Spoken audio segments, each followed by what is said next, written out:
Right, we come to the second of the bronze medal contests now. Georgii ZANTARAIA of the Ukraine faces Tal Flicker of Israel. It's ZANTARAIA in the white judogi, Flicker in blue. It's 13 on the world ranking list versus number 1. Yeah, I mean, Flicker, world rank number 1, but he would have known that, of course, Abbey was the main man to beat coming in here. ZANTARAIA dropped down to 13 in the world rankings, but he was for a long time. He'd worked his way up to world number 1 at under 66 kilograms, but that was when he was doing all the qualification events. And actually, there's too many events, I think, but just in my opinion, and a lot of the fighters were burning themselves out.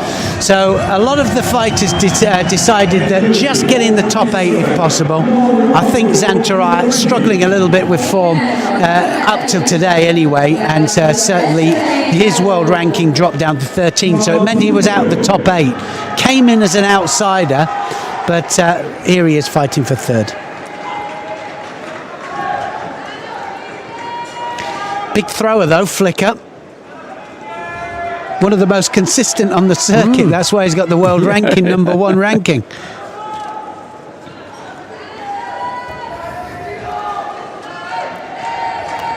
Predictions? Excitement. Good prediction. Whichever way you look at it. I mean, ZANTARAIA throws Flicker. Flicker throws ZANTARAIA.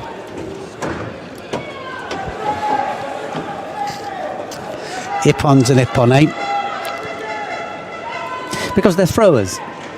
They really like to throw. I mean, ZANTARAIA's got that powerful Koso Tagaki that he launches from time to time. He's got the Makikomi that we saw not that long ago. Yeah, I think, well, Aron Smadja there, the former world and Olympic bronze medalist. World silver, wasn't he? That's right. But brilliant judo man from Israel, and now doing a great job with this men's team.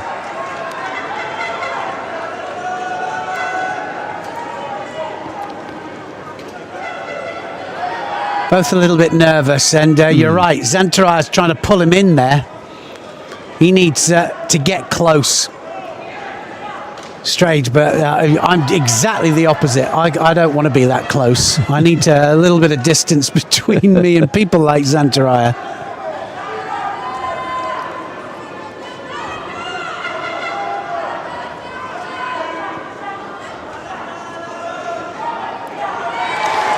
You know, looking at ZANTARAIA there, and we're talking about form and how they are and what their stance is like. He's looking for the Ippon all the time.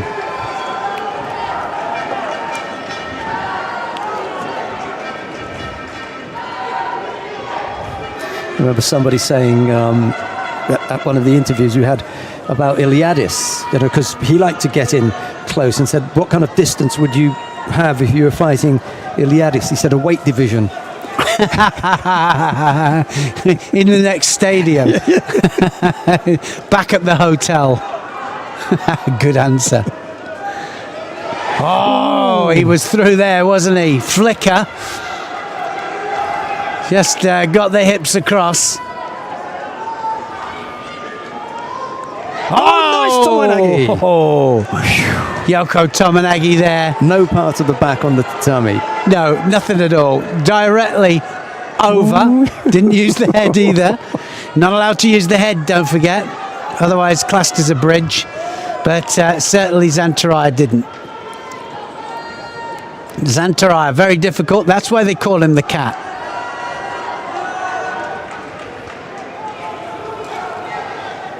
Sprung out of that one.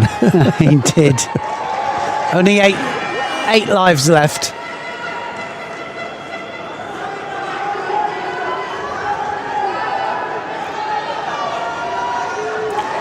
Hips across again from Flicker.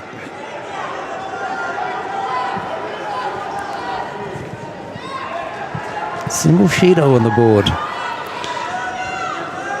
Minute 29. Already into minute 15 left. There's that Makikomi, but he was already falling away from it. didn't have enough of the arm. Well, he needs the arm. Absolutely, he needs the arm.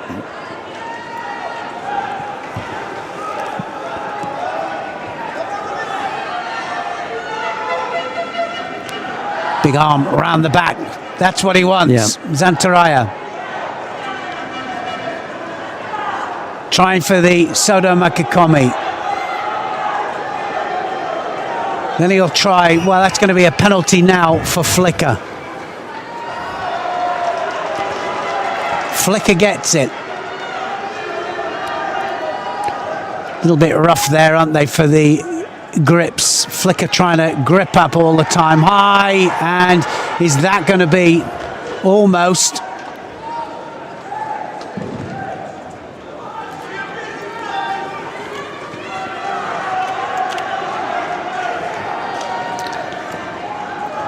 Well, I often get asked how much use is a coach when he's shouting information, and of course they can be very, very useful if it's the right information, of course, you know, and not always somebody shouting at you is it always the best thing.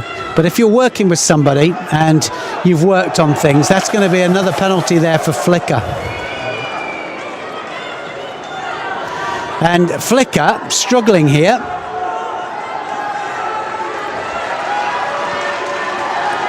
So condition, is it going to cost him? Because ZANTARAIA is coming forwards. He looks determined. 9 seconds left. And don't forget, when this goes into golden score, ZANTARAIA will keep it going. He's got to keep it going all the time. And we were talking about the card. You've got the card to play. ZANTARAIA now has the advantage. He makes a mistake, he's still in it. Flicker finished. I can't believe that the referee has just done that now. He's told them to tuck their jacket in, and actually what he should do is just get them to start fighting immediately, and he shouldn't have got them to readjust. That few seconds and that momentum makes a difference, doesn't it? And it gives you know, you're reinvigorated. If you're flagging, the last thing that you want to do is to get straight back out there. You need a couple of seconds to catch yourself, and that's what Flicker has had. Ooh, that was close. So this time Flicker, he's got to pull back that Judo deficit. Any score will count here for this bronze medal match. And he's cross-gripped again. Oh, he's let it go. ZANTARAIA has lost it. My goodness me, Flicker of Israel gets the bronze medal.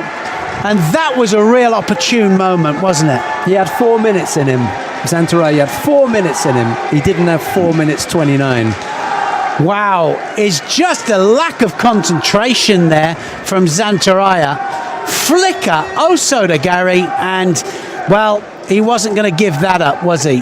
There were two pieces of pressure. One when we saw him almost spin off his head, and the next one, he caught him. In that 20-odd seconds, that was all that was needed. Yeah. Brilliant stuff. Israel get a bronze medal. Well, they had two chances, didn't they, for bronze? One with Cohen as well. But they get one here with Flicker. What an amazing performance that was. Actually, I thought he was flagging. And I thought that, yeah, it was going to go away from him. He had to bring back the deficit because he had 2 penalties and ZANTARAIA only had 1. But in the end, he managed to pull it back. And there's Mashiponte, very dear friend of mine, who I used to compete with back in the 84 Olympics.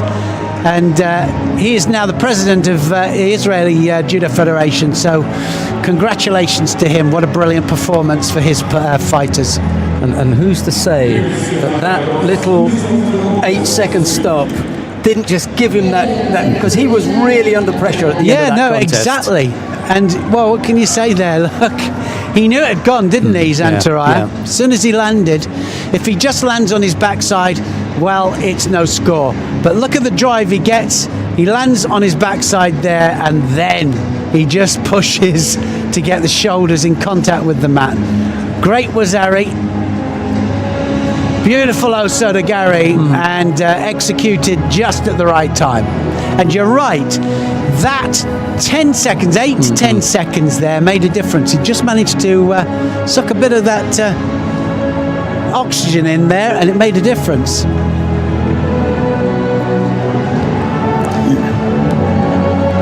Well, we've got one more contest for you, and it's the final of the under 66 kilo category. Coming up next, Mikhail Pulyaev of Russia faces Abe Hifumi of Japan. It'll be Pulyaev in the white judogi, Abe in blue.